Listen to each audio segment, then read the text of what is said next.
Freebie Cast Free Bhakti Business School Podcast. Bismillahirrahmanirrahim. Assalamualaikum warahmatullahi wabarakatuh. Salam sejahtera buat kita semua. Selamat datang di Tribakti Podcast. Teman-teman pencinta dunia pendidikan dan dunia koperasi, khususnya kita ketemu kembali di Tribakti Podcast yang akan membahas keilmuan tentang bisnis, koperasi, perusahaan, dan lain-lain. Jika nanti teman-teman yang di luar sana yang menyaksikan kami, terima kasih. Jangan lupa subscribe, komennya untuk kemajuan kita bersama. Dan jika nanti teman-teman yang di luar membutuhkan keterangan, keluhan atau apa, atau saran yang perlu langsung dikomunikasikan dengan kami, tim Tribakti Podcast, silakan nanti dilihat di deskripsi yang ada di podcast ini. Baik, pertama-tama terima kasih, selamat datang. Saya sebagai host Taufik Hidayat. Jangan lupa selamat datang untuk narasumber tetap kita, Pak Priambodo. Terima kasih. Selamat datang. Selamat pagi. Selamat pagi. Sehat-sehat selalu. Kemudian juga tidak lupa dari generasi milenial ini, siapa saja yang berkenan datang, tolong diperkenalkan. Monggo. Halo, nama saya Friska. Halo, nama saya Ajay. Nah, itu teman-teman ya. Jadi kita tidak hanya kami yang sudah makan banyak asam garam. Kami ternyata juga dikunjungi oleh anak-anak muda zaman sekarang. Kita membahas tentang banyak hal tentang koperasi. Baik, begini Pak Pri ini.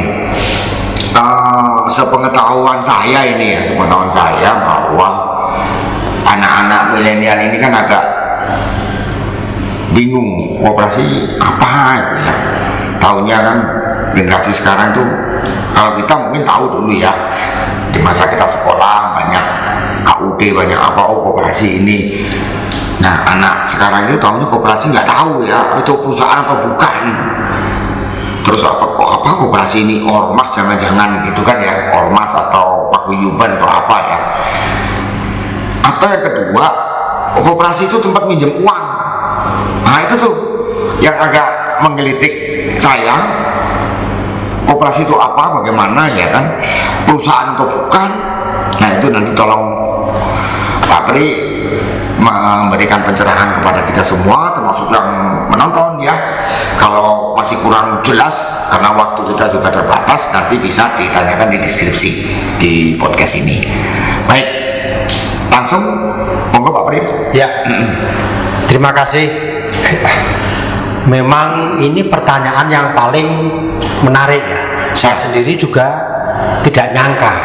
Jadi 45 tahun saya mempelajari koperasi, kok banyak masyarakat, banyak mahasiswa tanya, Pak, koperasi itu perusahaan bukan sih Pak? Itu. Atau koperasi itu paguyuban? Apa koperasi itu organisasi kemasyarakatan lah? Kayak organisasi kemasyarakatan yang ada. Iya. Saya waktu ditanya itu ya agak terkejut. Ya, terkejutnya itu kok sekarang sudah di era tahun 2025 informasi gitu ya. Kok pertanyaannya seperti itu? Nah, lebih terkejut lagi, justru banyak teman-teman ASN yang bekerja di koperasi mempertanyakan hal yang sama. Jadi mereka menganggap koperasi itu bukan perusahaan, koperasi itu enggak lah, koperasi itu perkumpulan orang seperti di Indonesia. Nah, setelah itu saya pelajarin ya. Nah, kita lihat di sini ada dua ya. Pertama kita pelajarin ICA dulu. Apa itu, Pak? ICA itu International Cooperative Alliance. Oh, semacam asosiasi dunia tentang koperasi gitu ya? Asosiasi Dunia tentang Koperasi. Saya pelajarin ya. Asosiasi Dunia tentang Koperasi itu lahir tahun 1895 loh. Wah, udah lama ya. Di era segitu mereka sudah belajar berorganisasi. Di era segitu Indonesia Belum ada. ada. Ya. Saya pelajarin sudah ICA sudah menerbitkan 4 kali perubahan. Pertama mulai dari Rohdil Koperasi itu lebih tua lagi tahun 1844. Kemudian diterbitkan ICA tahun 1937, saya belum lahir. Oh iya, itu. Kemudian diterbitkan ICA tahun 1966. Baru yang terakhir diterbitkan ICA tahun 1995. Nah, itu apa yang diterbitkan itu Pak Pri itu misalnya itu? Sekarang bagus itu ya. Ya, Pertanyaan Pak Trek bagus. Apa sih beda? Gitu. Yang beda apa gitu kan? Biar generasi sekarang ini tahu. Ternyata ya dari rangkaian hari ini saya terbitkan ini, tahun 66 saya terbitkan, tahun 95 saya terbitkan ini. Berubahlah. Semula koperasi merupakan kumpulan orang, paguyuban orang. Sekarang koperasi sudah menjadi perusahaan. Nah, di dalam bahasa aslinya kooperatif is enterprise owned by the member. Koperasi adalah perusahaan yang Sekaligus dimiliki oleh anggota. Yang paguyuban tadi ya. Semula kan dianggap paguyuban, sekarang sudah menjadi perusahaan. Boleh nggak Pak Pri kalau misalnya saya katakan begini? Berarti koperasi itu ya tetap paguyubannya tetap ada, tapi paguyuban yang berbisnis begitu gimana? Enggak. Tetap koperasi ya koperasi. Koperasi. Oh. Beda, koperasi sama PT beda. Beda. Ya. Ini koperasi dengan paguyuban beda. Beda. Kalau paguyuban itu kan kumpul-kumpul. Arisan, kelompok tani, sosialita, komunitas itu beda. Beda ya. Nah, ini secara internasional. Oh, berarti orang-orang paguyuban atau orang-orang yang di koperasi itu sebenarnya ya pemilik sahamnya aja ya kayak PT gitu ya? Atau gimana? Kalau orang-orang sekarang kan orang-orang di koperasi, ya dia memang memiliki simpanan pokok. Ya istilahnya kalau di PT yang generasi milenial kan nggak tahu koperasi ini, ya kan? Berarti orang-orang yang di koperasi itu ya pemegang sahamnya kan gitu kan tadi kan? Loh, yang memegang saham ya memang anggotanya. Ya itu, ya gitu ya. Teman-teman generasi muda itu jadi pemegang sahamnya ya anggotanya tadi. Yang semula hanya kumpul-kumpul paguyuban, tapi dibentuk semacam badan usaha, begitu Pak Pri ya? Betul. Gitu jelas clear. Cuma harus hati-hati. Nah itu kalau disebutkan saham, karena kalau di Indonesia tabu itu. Oh iya Nah, kalau di luar negeri biasa. Nah itu baru kita tuh ya saham tuh. Kalau di Indonesia kan saham ya udah itu kepemilikan gitu ya. Sebenarnya sama. Lah terus gimana tuh bedanya itu? Nah kalau koperasi itu dimiliki anggota. Buktinya dia menyetorkan simpanan pokok. PT dimiliki pemegang saham. Buktinya dia memegang saham. Nah, sebenarnya sama. Iya. Kalau ini disebut saham, kalau koperasi disebut simpanan pokok. Nah, iya itu. Nah tadi mengkritik saya ini Pak Pri, kok diatur dari tahun 1800-an sampai 1960-an tadi. Diatur tuh kira-kira diatur apanya? Karena kan itu kan asosiasi ini. Apakah cuman memodelkan sesuatu atau memang diatur sebagai regulasi? Saya rasa kok kalau asosiasi tidak membuat suatu regulasi kecuali diadopsi oleh negara-negara tertentu sehingga dibuat satu regulasi. Nah, apakah Ica tadi hanya memodelkan ini loh yang ideal koperasi itu begini atau bagaimana Pak Pri? Oke, nanti dulu. Tadi itu kan dari kacamata internasional. Iya. Yang dipayungin oleh ICA. Itu bunyinya seperti itu. Bunyinya bahwa sekarang ini koperasi adalah perusahaan dikelola secara demokratis dan dimiliki oleh anggota. Ini nanti dulu. Nah, sekarang kita lihat di Indonesia. Di Indonesia itu pertama koperasi didefinisikan pada Undang-Undang nomor 25. Bukan, Undang-Undang nomor 49 tahun 58. Oh, sebelumnya ya. Kemudian undang-undang diperbaikin Undang-Undang nomor 14 tahun 65. Kemudian diperbaikin Undang-Undang nomor 12 tahun 67. Baru yang terakhir diperbaikin Undang-Undang 25 tahun 92. Nah, jadi kalau kita ikutin itu, ya, kalau kita ikutin perubahan undang-undang, maka kalau kita lihat di Undang-Undang 25 tahun 92, koperasi itu sudah didefinisikan koperasi adalah badan usaha. Nah, pada saat Undang-Undang 1267, koperasi itu perkumpulan. Udah beda jauh. Iya Pak. Ya pada waktu itu saya tanya kepada almarhum Pak Sularso. Pak almarhum Pak Sularso itu Dirjen Koperasi. Pak, kenapa sih kok koperasi disebutkan badan usaha?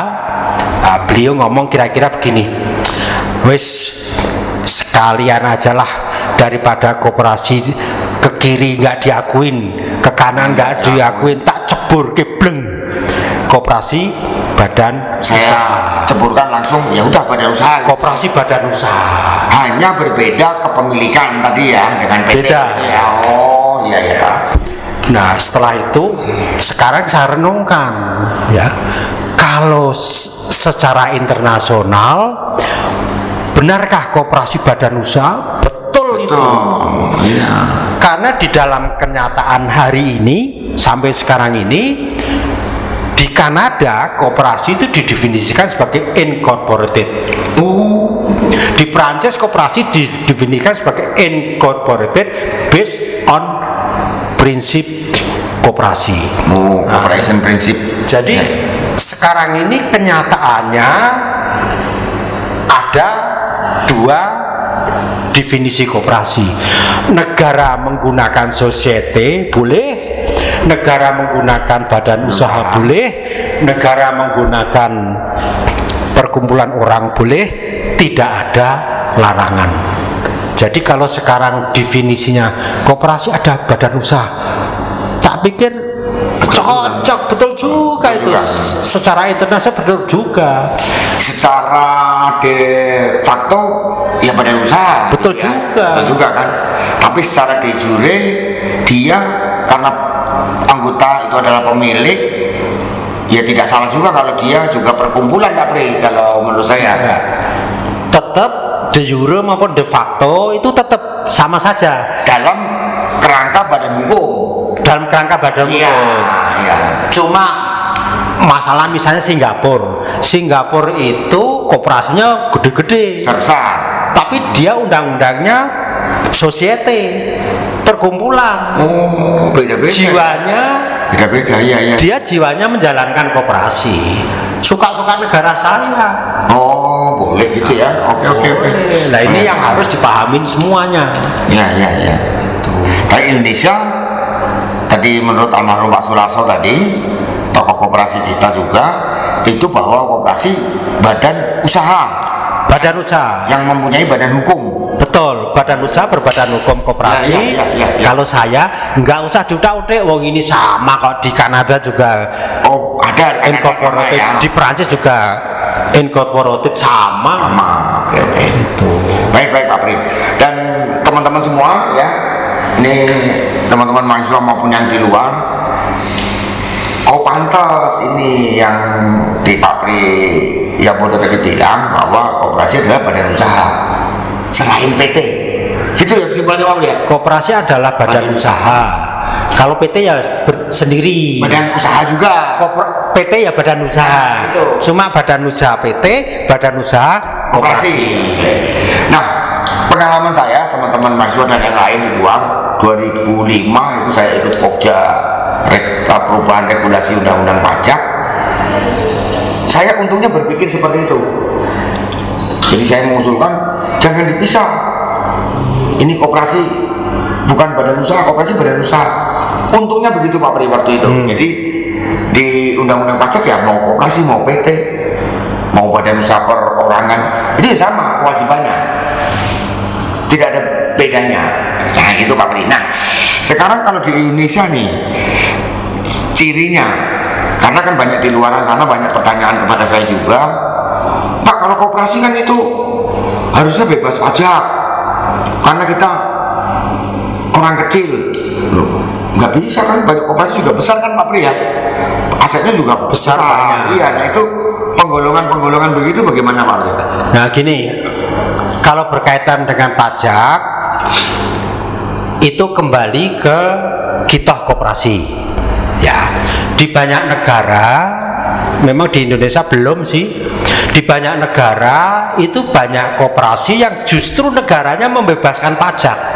Itu namanya insentif pajak untuk bisnis-bisnis tertentu. Ya. Nah itu boleh. Tergantung regulasinya. Misalnya koperasi yang bergerak di bidang sosial sama sekali tidak zero pajak. Itu. Nah itu yang belum diatur di Indonesia. Kalau di Indonesia digebiah-uyah. Pokoknya koperasi A, koperasi B disamaratakan, yaitu yang harus dikoreksi. Nah itu nanti tergantung PR dari Dirjen Pajak. Nah betul. Nah, itu sudah lintas bukan Kementerian Koperasi, bukan ya. Kita itu. Kalau sudah. pajak urusan lain lah. Nah itu tergantung Dirjen Pajak memberikan insentif atau tidak. Nah itu berbeda ya, masalahnya berbeda. Oke, balik lagi ke kita. Berarti koperasi is corporation, business corporation itu ya, sama garis bawah ya. Sama, sehingga nanti generasi milenial jangan bingung lagi. Ya perusahaan ya badan hukumnya selain PT ya ada koperasi gitu ya. Itu badan usaha. Masalah tata kelolanya bagaimana, kok banyak orang di situ, nanti berbeda. Waktunya terbatas, mungkin podcast berikutnya. Betul. Ya Pak Pri ya. Saya harapkan nanti podcast berikutnya nanti kita memberikan pencerahan pada adik-adik mahasiswa ini bagaimana nih tata kelolanya, kok banyak orang, apakah nanti berantem atau enggak. Nah itu nanti ya. Nah sekarang kita tiba ini Pak Priambodo, kita coba tanya perwakilan generasi sekarang ini bagaimana, apakah yang kita obrolkan dari podcast pertama ya sampai sekarang, apakah timbul dalam dirinya generasi muda itu untuk memiliki satu pertanyaan, koperasi itu apa. Nah kita coba Pak Pri ya, generasi muda ini bagaimana, apa saja, nggak usah ini, karena forum akademisi ini ya bebas ya. Inilah kerangka sumbangsih kaum akademisi kami ini berdua, Pak Pri dan saya Taufik, itu untuk melestarikan ilmu pengetahuan. Akademisi itu tugasnya itu melestarikan ilmu pengetahuan supaya ya tidak mati nanti dilekang zaman, digerus zaman. Kalau praktisi itu yang berbisnis tadi, koperasi kan Pak Pri bilang tadi, koperasi udah bisnis sudah repot, nggak mungkin sibuk, mereka tidak mungkin bisa punya waktu untuk mengkaji seperti ini, hal seperti ini gitu. Monggo generasi muda ini apa unek-uneknya, bebas unek-uneknya aja ya. Silakan aja, bebas aja. Saya tak minum dulu. Oke, jadi kan tadi kita juga sempat bahas ya tentang perusahaan koperasi gitu. Sedangkan kalau kita lihat mungkin pada realitanya banyak sekali memang koperasi-koperasi itu yang belum berbentuk perusahaan, jadi masih dikelola dengan cara paguyuban gitu. Sebenarnya apa sih yang membuat koperasi-koperasi ini itu sulit berkembang menjadi menjadi koperasi perusahaan. Jadi masih tetap menjadi paguyuban seperti itu, Pak. Oke. Ini udah otomatis ya. Kalau koperasi baru berdiri, koperasi kecil itu mesti dikelolanya paguyuban. Kan banyak kok saya mengkritik ya. Ibu-ibu semula ibu pengajian berubah menjadi koperasi. Ibu-ibu yang ketua pengajian ditunjuk menjadi ketua pengurus. Setelah menjadi ketua pengurus nggak berubah. Dia ngelolanya ya sama, waktu ngelola paguyuban sama dengan ngelola koperasi. Padahal harus beda. Istilahnya harus profesional ya Pak Pri. Harus profesional. Ya. Nah, coba kalau Ajik kan kemarin mempresentasikan koperasi Kisel. Udah tahu kalau koperasi Kisel itu otomatis pola pikirnya pengurusnya udah jauh maju ya. Koperasi Kisel itu koperasi yang gede ya. Dia harus bisa mengelola koperasinya maju. Nah kalau koperasi sudah besar udah nggak usah diajarin, malahan yang ngajar itu malah diajarin kembali karena mereka udah maju ya. Nah itu kalau koperasi sudah besar enggak lah, dia pasti pengelolaannya sudah profesional, good governance-nya sudah rapi, makanya kan dia sudah membuat laporan macam-macam sudah rapi ya. Dia sudah bisa mengembangkan, justru sudah mempunyai koperasi, mempunyai PT, udah nggak apa-apa, bebas-bebas aja itu. Clear Pak. Ya jadi ayo. Ya bebas aja kan, namanya belum pada taraf profesionalisme belum kebentuk, yes oke lah, dengan proses bagaimana nanti akan menuju ke sana kalau mereka mau ingin gitu. Ada lagi mungkin? Nggak ada sebenarnya. Mau nanya tentang tantangan dari koperasi di era digitalisasi ini. Apa tantangan? Iya. Tantangannya ini bagaimana? Apakah koperasi itu bisa juga seperti PT mengadopsi era digital zaman sekarang? Ya, sedikit Pak. Nanti ini topik berikutnya. Topik berikutnya. Oke. Tapi itu ya. Inti sarinya harusnya bisa dong ya Pak Pri ya. Sangat bisa. Seperti koperasi Astra, koperasi Kisel, koperasi warga semen Gresik, Kopkar. Oke, sangat bisa. Itu sudah nggak usah diajarin, otomatis. Nah, yang perlu jadi prihatin saya itu bagaimana generasi muda sekarang ini kok belum paham tentang koperasi. Itu yang harus dibenahi. Apa itu koperasi dulu lah ya. Oke. Itu ya. Generasi muda, terima kasih. Wah, luar biasa ya. Jadi nanti kita tidak ada dikotomi lagi koperasi opo ini, ya kan, perkumpulan atau opo gitu. Jadi ya sebenarnya sama, cuman prosesnya mungkin di masyarakat kok berbeda. Itu memang adanya begitu ya, berlomba-lomba. Tapi kok ada yang seperti PT besar? Ya ada. Nah, nanti apakah bisa mengadopsi perkembangan revolusi industri saat ini? Tentunya sangat bisa. Tapi bagaimana bisanya itu nanti kita ke podcast yang berikutnya dong. Ya. Kita terbatas. Baik.